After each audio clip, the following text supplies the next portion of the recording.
وادی رضا کی کوہ ہمالا رضا کا ہے، جس سمت دیکھیے وہ علاقہ رضا کا ہے۔ حضرت ایکسپریس 02 جیسا بہادر ہمارے اندر ہے، یہ بہادروں کی ایک فہرست ہے ہمارے پاس۔ تو ٹیپو سلطان بھی بڑا بہادر، جب تک سلطان زندہ تھے انگریزوں کی ہمت نہیں ہوئی کہ کہہ سکے کہ بھارت ہندوستان ہمارا ہے۔ جب سلطان کی شہادت ہوئی تب ان کو ہمت ہوئی کہ آج سے ہندوستان ہمارا ہے۔ آپ کیا سمجھتے ہیں؟ یہ بات بھی بتا دوں، بہادری کب آتی ہے اور بزدلی کب آتی ہے؟ جی، عشق رسول انسان کو بہادر کرتا ہے اور گناہ انسان کو بزدل کرتا ہے۔ جب تک مسلمان عاشق رسول تھے سچے بہادر تھے، جب سے گناہ کرنے لگے بزدل ہوئے۔ اب سائے سے بھی ڈرتے ہیں، چھپکلی سے بھی ڈرتے ہیں، کتوں سے بھی ڈرتے ہیں، اسی لیے تو کتے تمہیں ڈرا رہے ہیں۔ کیا اشارہ ہے؟ جب تک تم کتوں سے نہیں ڈرتے تھے بہادر تھے، کتوں میں ہمت نہیں تھی تمہیں ڈرانے کی۔ جب سے تم گناہ کر کے بزدل ہوئے، چھوڑ دو رات میں گندی فلمیں دیکھنا، بستر پہ پاپ کی فلم دیکھنے کی بجائے مصلے پہ رو کے دیکھ، جیسے اصحاب کہف کے پیچھے کتا تم ہلا کے چلا تھا، اب بھی کتے تیرے پیچھے تم ہلاتے ہوئے نہیں۔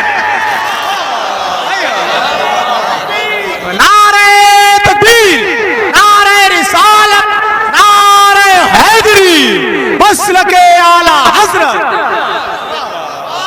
مراد آباد والوں، ہندوستان میں رہنے والے کتے بہادر نہیں ہوئے، تم بزدل ہو گئے۔ بزدلی سے نکلو، کتا پھر کتا ہے۔ میں کسی کو نہیں کہہ رہا ہوں، میں تو کتوں پہ بات کر رہا ہوں۔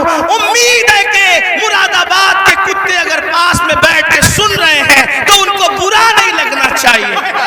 رامپور کے کتے اگر یہاں کہیں سن، ان کو برا نہیں لگنا چاہیے۔ جب وہ چند جوان، توجہ کریں، کتے تم پیچھے کیسے ہلاتے ہیں؟ چند جوان، پاکیزہ جوان، متقی جوان، پرہیزگار جوان جب اپنا ایمان بچانے کے لیے دقیانوس کے خوف سے گھر سے نکلے تو وہ چپکے سے رات کو نکلے تو پیچھے کتا بھی ہو گیا۔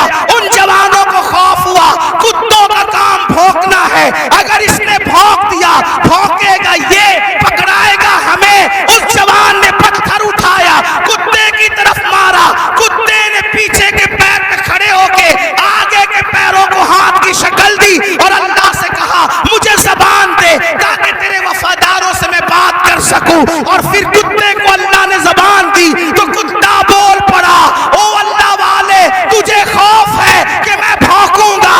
ہم کتے ہیں مگر پتا ہے کس پر بھونکنا چاہیے کس پر نہیں۔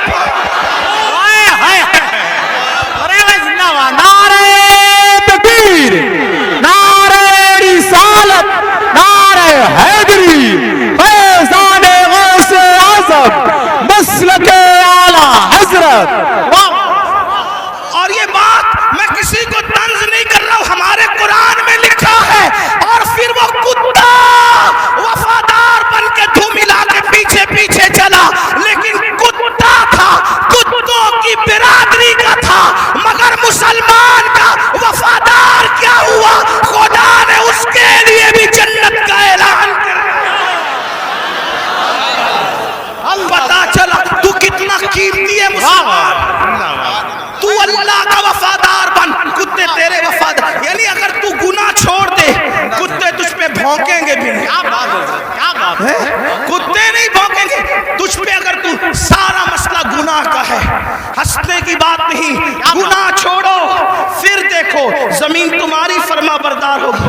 بات دور نکل گئی، عرض کر رہا تھا ایک ایسا وفادار تھا ملک ملت کا جسے فخر ہے ملک کو ملت کو، اس کو دنیا ٹیپو فتح علی کہتی ہے، جسے ہم ٹیپو سلطان کہتے ہیں۔ بڑا بہادر تھا، جب تک کہ وہ رہا ہمت نہ تھی بزدلوں کی کہہ سکیں کہ ہمارا ہے ہندوستان، اسے شہید کر دیا گیا، اس کے بعد کہا ہمارا ہے ہندوستان۔ تو ایک بات جو کہنے چلا تھا یہ کہ حلال سے وفا پیدا ہوتی ہے، ماں باپ کی، حرام سے نہیں۔ میں نے سن لے، اللہ اکبر، انگریزوں نے ٹیپو فتح علی سلطان سے کہا ڈیل کرنی ہے، کسی معتمد کو بھیجو، بات کریں گے۔ سلطان کو لگا میرے بھائی سے بڑھ کر میرا معتمد کون ہو سکتا ہے۔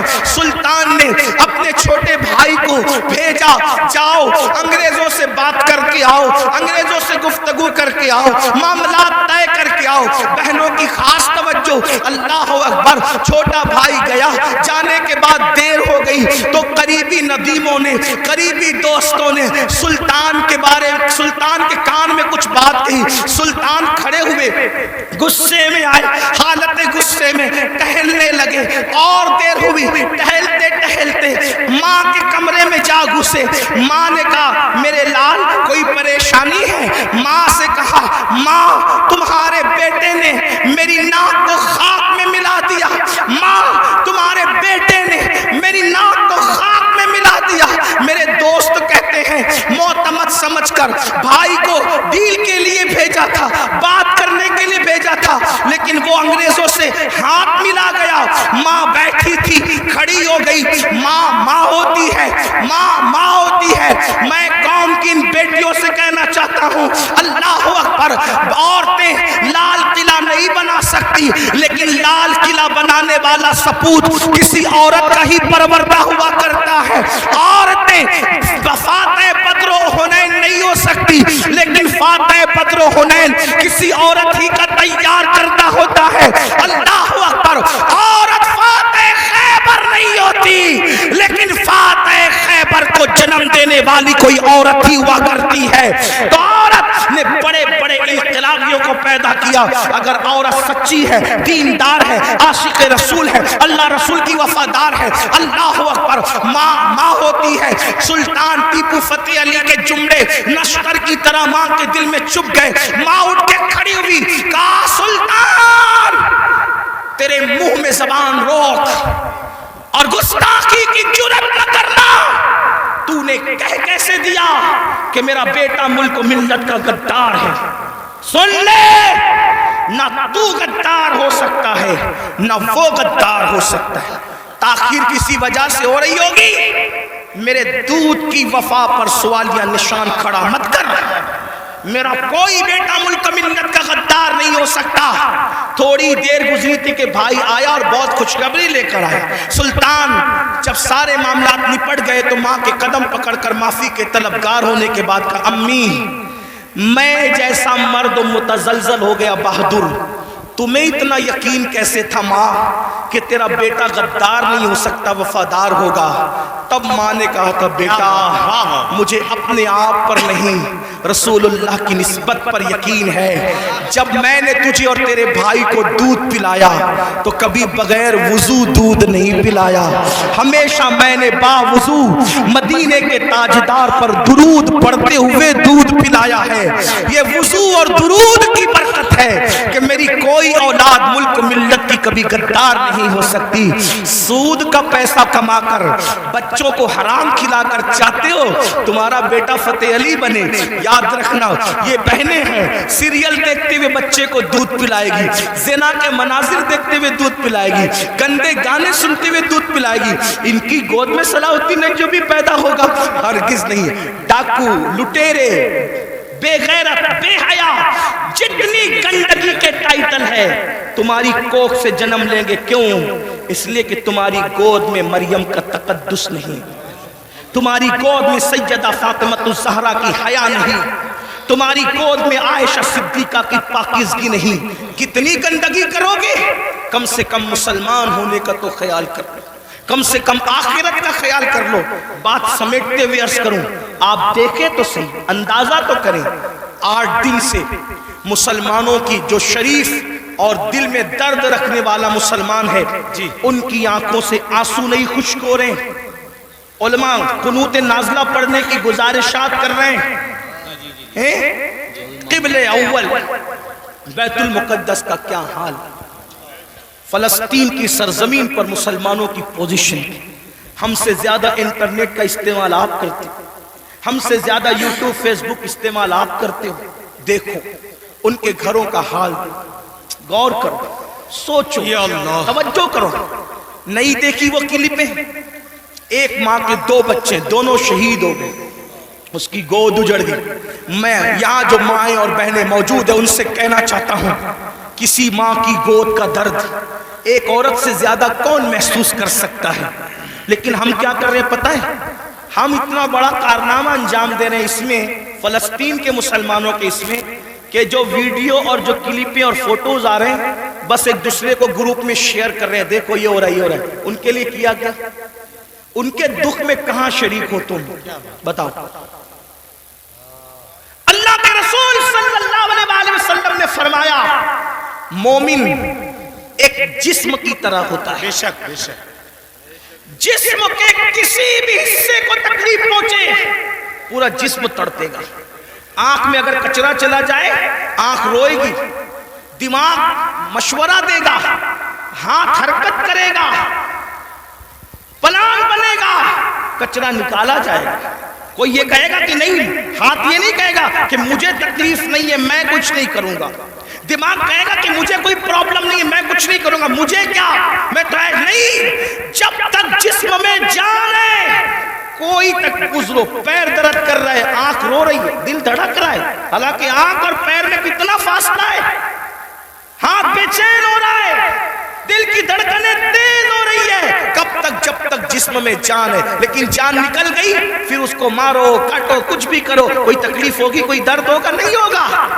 تو جب تک مسلمانوں میں ایمان ہے کسی بھی مسلمان کو دنیا کے خطے میں تکلیف پہنچے گی وہ تڑپے گا, وہ بے چین ہوگا, وہ بل بلائے گا, وہ بلکے گا.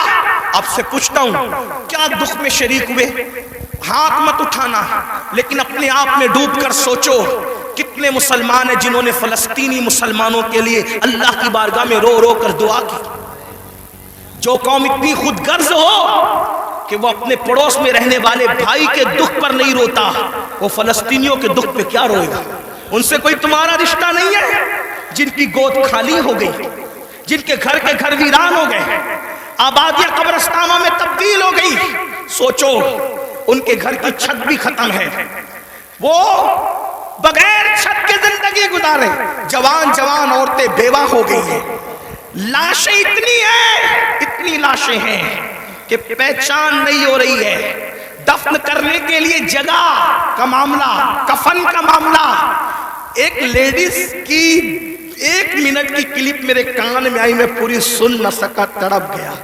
وہ کہہ رہی تھی انگلش میں کہ ہمارے چھوٹے چھوٹے فلسطینی بچے اب اپنے ہاتھوں پر نام لکھ رہے ہیں, اور اپنے ہاتھوں پر اس لیے نام لکھ رہے ہیں کہ ان کو ایسا لگتا ہے پتہ نہیں ظالم اسرائیل کی طرف سے کب بم برس جائے اور ہم مر جائیں تو نام ہاتھ پہ لکھ دے تاکہ ہمارے گھر والے اسی نام کی وجہ سے ہمیں پہچان سکیں.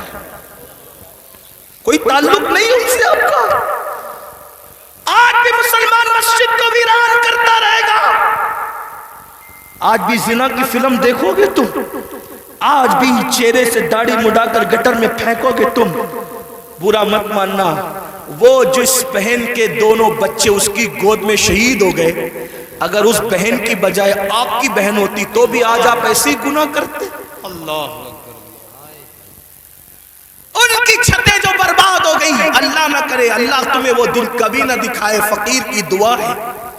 اگر ان کی جگہ تمہارے بھی چھتیں ختم ہو جاتی تو تم ایسے ہی دینگا مستی کرتے, ایسے ہی عیش و عشرت کرتے. کوئی تعلق نہیں ان سے, رشتہ بس اتنا ہی کہ وہ کلپیں بانٹتے پھرو گروپ پر. ارے کم سے کم یہ تو سوچا ہوتا کہ ہزاروں کلومیٹر دور ہم ہیں, ان کی کوئی مدد نہیں کر سکتے. میں تو پورے ہندوستان میں لوگوں کو, نوجوانوں کو کہہ رہا ہوں, جنگ فلسطین میں ہو رہی ہے, اس جنگ کو لے کر ہندوستان کا ماحول خراب کرنے کی کوئی کوشش نہ کرے. اپنے ملک میں امن رکھو, روڈ پہ نکل کر غلط نعرہ نہیں لگانا, حالات خراب نہیں ہونا چاہیے. کیا مدد کر سکتے ہو؟ آسان طریقہ, 1450 سال پہلے رسول اللہ نے ہتھیار دیا, الدعاء صلاح المومن, دعا مومن کا ہتھیار ہے. روڈ پہ نکلنے